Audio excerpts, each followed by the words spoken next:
किसानों को लेकर बोले मुख्यमंत्री नायाब सिंह सैनी। किसान हमारे आदरणीय हैं और मैं एक किसान का बेटा हूं। पीएम मोदी ने किसानों को मजबूत करने का काम किया है। विपक्षी दल किसानों के मुद्दे पर राजनीति कर रहे हैं। कांग्रेस शासित राज्यों में एमएसपी पर खरीद नहीं हो रही है। हम किसानों की 24 फसलें एमएसपी पर खरीद रहे हैं। किसानों को विपक्षी दल बहका रहे हैं।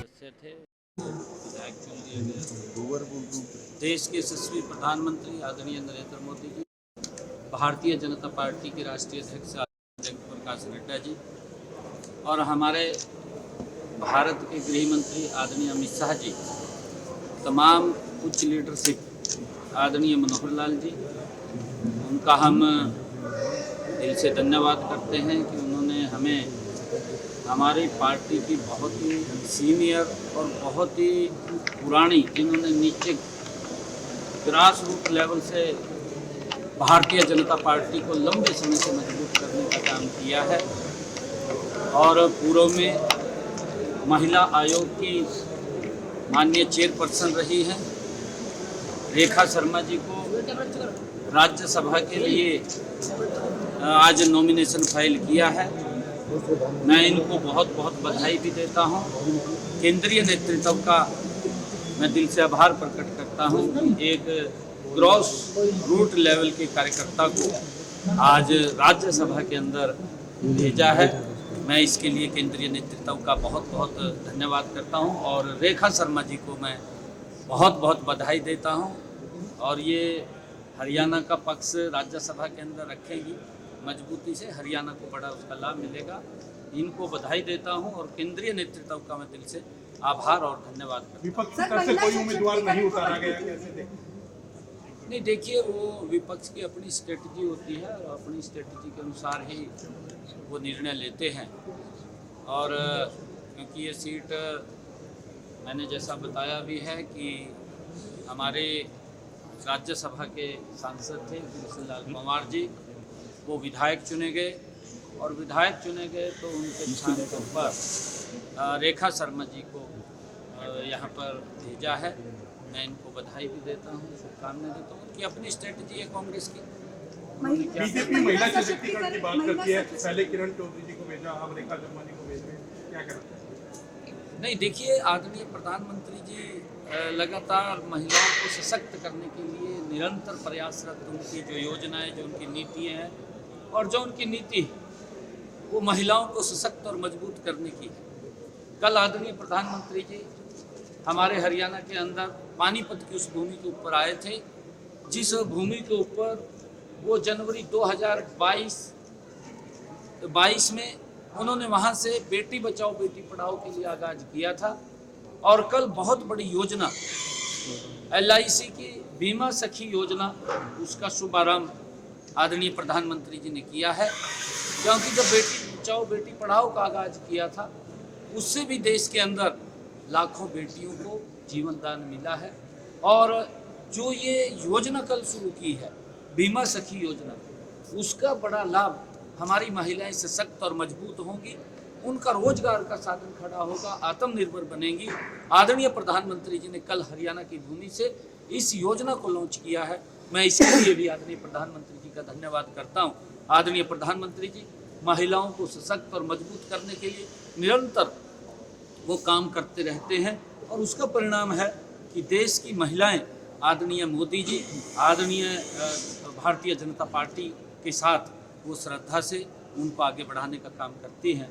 और बहुत सारी योजनाएं हैं जो महिलाओं के लिए हमारी सरकार ने, आदरणीय मोदी जी के नेतृत्व में डबल इंजन सरकार ने वो चला रखी है, जिसका लाभ भी मिल रहा है।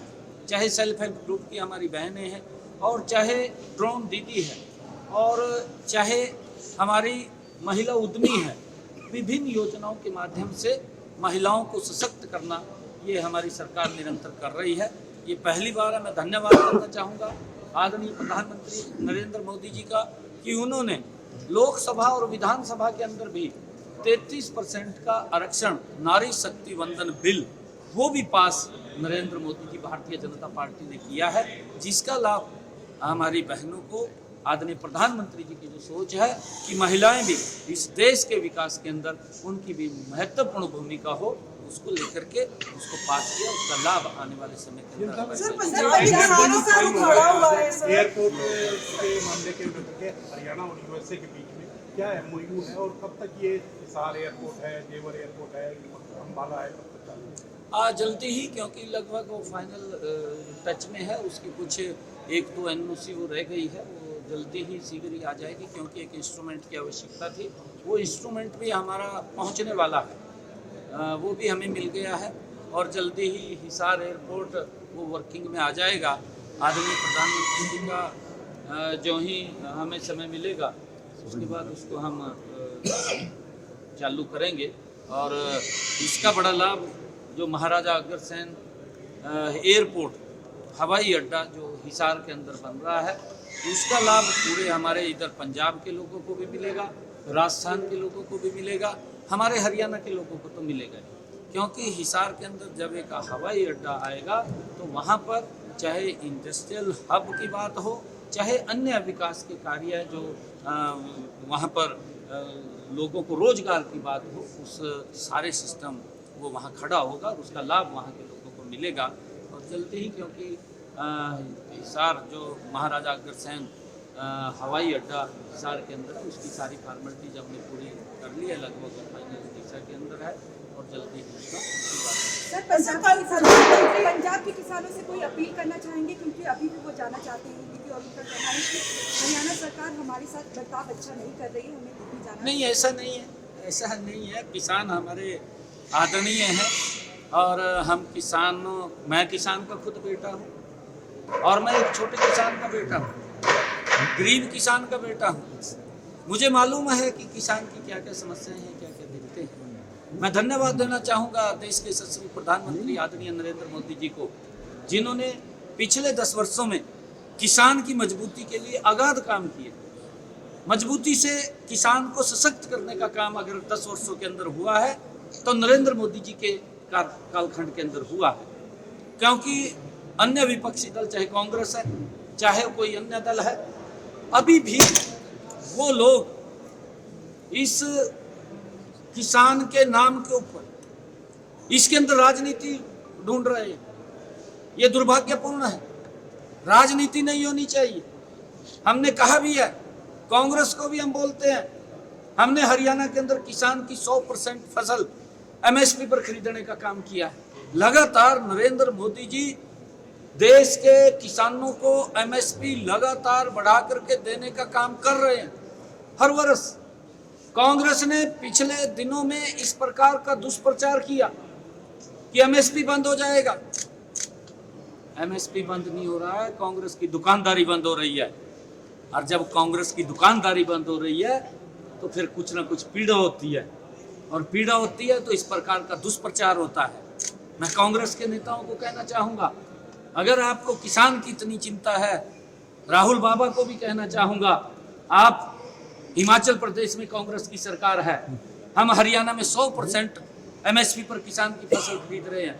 नरेंद्र मोदी जी लगातार एमएसपी बढ़ा करके देने का काम कर रहे हैं, एक भी फसल नहीं छोड़ रहे हैं।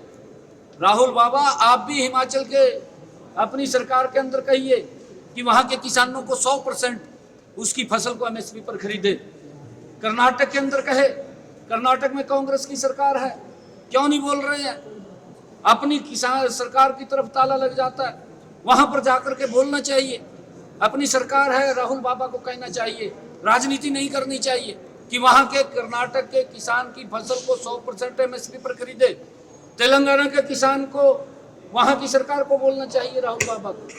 और मैं केजरीवाल साहब को भी ये बात कहना चाहूँगा कि राजनीति को बंद करें। आपकी राजनीति जो भ्रष्टाचार की राजनीति है और जो आपकी लॉलीपॉप की राजनीति है, उसको पूरा देश जान चुका है, कांग्रेस को भी और आम आदमी को। आप पंजाब के किसानों को ये आश्वस्त करिए, उनको आश्वासन दीजिए कि आपकी फसल 100% एमएसपी पर खरीदने का काम पंजाब सरकार करेगी। क्यों नहीं बोलते हैं? पहले अपने गिरे भाव में जा करके देखें, फिर दूसरे के ऊपर उंगली उठाने का काम करें। ये करना चाहिए केजरीवाल साहब को, राजनीति नहीं करनी चाहिए इसके। किसान हमारे आदरणीय है, मैं किसान का बेटा हूं, मुझे मालूम है। मैंने खेत के अंदर अपने हाथ से पानी लगा रखा है, खाल के अंदर नक्के मोड़े हैं। मैं किसान की जीरो ग्राउंड की रिपोर्ट जानता हूं। मैं नरेंद्र मोदी जी का धन्यवाद करता हूं कि एक गरीब किसान के बेटे को हरियाणा की जिम्मेवारी दी है और उसको मालूम है, नरेंद्र मोदी जी को मालूम है कि किसान को कैसे सशक्त और मजबूत करना है। परंतु ये कांग्रेस पार्टी और अन्य दल मिलकर के जो इंडी गठबंधन के साथ जुड़े हुए हैं, ये किसान के नाम के ऊपर राजनीति कर रहे हैं। अरे उनके सुधार की बात करिए, आपकी सरकारें हैं, आप वहां पर जाकर के चिंता करिए, तब जाकर के उंगली उठानी चाहिए।